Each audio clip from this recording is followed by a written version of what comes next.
Materi sosiologi kita kali ini, kita masih membahas tentang perubahan sosial dalam kehidupan masyarakat. Setelah kemarin kita membahas tentang pengertian perubahan sosial dan faktor-faktor perubahan sosial, maka kita sekarang akan membahas tentang teori-teori perubahan sosial. Teori perubahan sosial secara umum terdapat teori linier yang bertahap dan teori siklus yang berulang-ulang. Kita akan mulai membahas tentang teori linier atau teori yang berkembang secara bertahap. Teori linier ini di mana masyarakat mengalami perubahan dalam kehidupannya secara perlahan-lahan sesuai dengan arah tahapannya, berkembang menuju ke arah yang lebih baik. Kita bisa lihat contohnya dari zaman ke zaman, dari zaman primitif, tradisional, dan modern. Teori linier ini bisa kita berikan contoh yang paling mudah dalam perkembangan teknologi, perkembangan alat komunikasi. Salah satunya adalah handphone yang berkembang setiap zamannya, mulai dari kameranya, sudah bisa saling berhubungan video call, dan keypadnya sudah touchscreen, memorinya sudah lebih besar. Nah, sedangkan untuk teori siklus, masyarakat ini selalu mengalami perubahan yang berulang-ulang. Sudah pernah ada di zaman sebelumnya, terulang lagi di zaman sekarang. Itulah teori siklus. Kita bisa lihat contoh dari teori siklus adalah perkembangan fashion, di mana model baju yang tren pada saat itu nantinya akan hilang dan akan muncul lagi menjadi tren kembali, sama seperti gaya rambut, musik, dan lain-lainnya. Selanjutnya, kita akan membahas tentang teori fungsional. Yang pertama, teori ini menekankan perubahan pada fungsi-fungsi lembaga sosial dalam masyarakat. Yang kedua, sebuah lembaga sosial tidak akan bertahan kecuali berguna bagi masyarakat. Yang ketiga, perubahan dapat mengacaukan keseimbangan apabila struktur sosial tidak berfungsi untuk kebutuhan masyarakat. Jadi, teori fungsional adalah suatu lembaga yang berperan penting untuk kebutuhan masyarakat. Contoh dari teori fungsional ini bisa kita lihat dari lembaga pendidikan. Lembaga pendidikan ini di bawahnya adanya sekolah, mulai dari TK, SD, SMP, SMA, dan perguruan tinggi. Kenapa lembaga pendidikan ini masih berjalan hingga saat ini?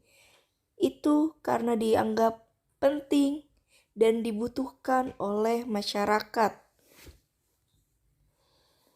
Karena dengan adanya pendidikan, maka diharapkan negara itu akan berkembang ke arah yang lebih baik dan lebih maju.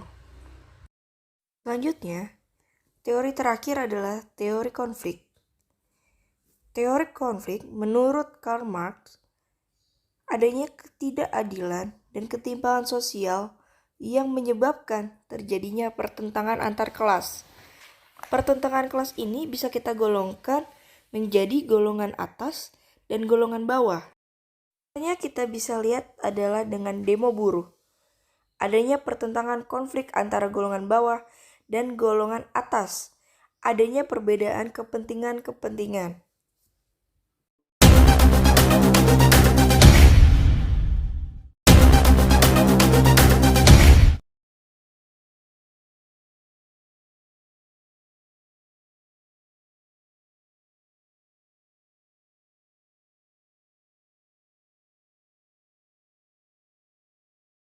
Materi yang akan saya bahas Perubahan sosial dalam kehidupan masyarakat.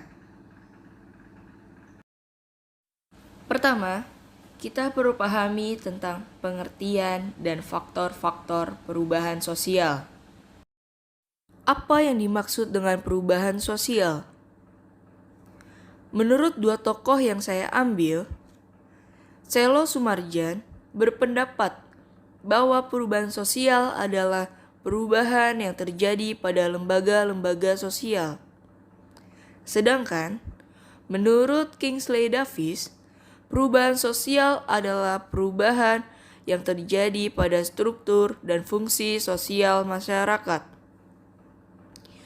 Dari menurut para ahli ini, kita bisa mengambil secara umum bahwa perubahan sosial adalah perubahan yang terjadi pada lembaga-lembaga masyarakat yang mempengaruhi sistem, nilai, dan perilaku masyarakat.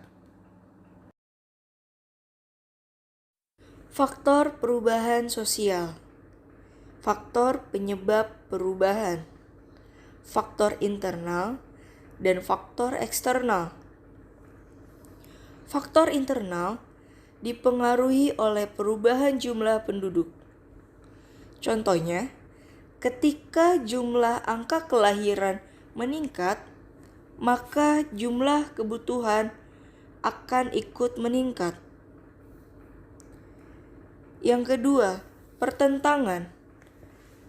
Adanya perbedaan kepentingan antara kelas bawah dengan kelas atas, dengan golongan buruh dan golongan pengusaha.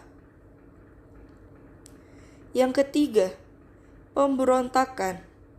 Contohnya, ketika setiap daerah-daerah tidak terpenuhi aspirasinya, maka mereka akan melakukan pemberontakan untuk mensejahterakan daerah-daerahnya.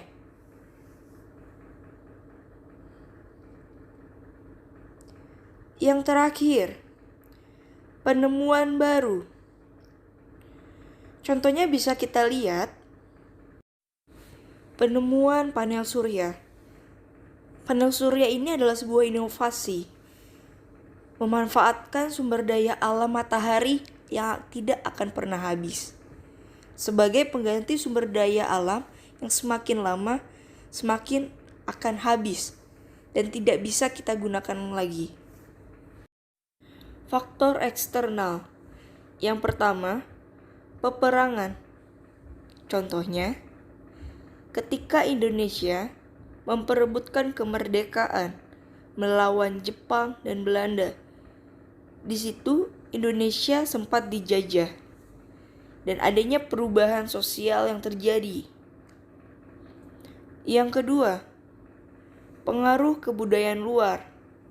Contohnya, di zaman sekarang, banyak anak-anak muda Indonesia menyukai budaya luar seperti menonton film Korea, menyukai lagu-lagu Korea, K-pop, dan sedikit melunturkan atau melupakan budayanya sendiri. Yang ketiga, lingkungan fisik. Contohnya, bencana alam. Ketika pemilik usaha tersebut kaya raya dan terjadi bencana alam, tsunami di Aceh, dan gempa bumi di Yogyakarta, membuat usahanya hancur dan semua barangnya habis dan jatuh miskin. Itulah yang disebut dengan perubahan. Selanjutnya, kita lihat dari faktor pendorong perubahan sosial. Yang pertama, adanya sikap terbuka dalam hal-hal baru, menerima perubahan-perubahan yang terjadi.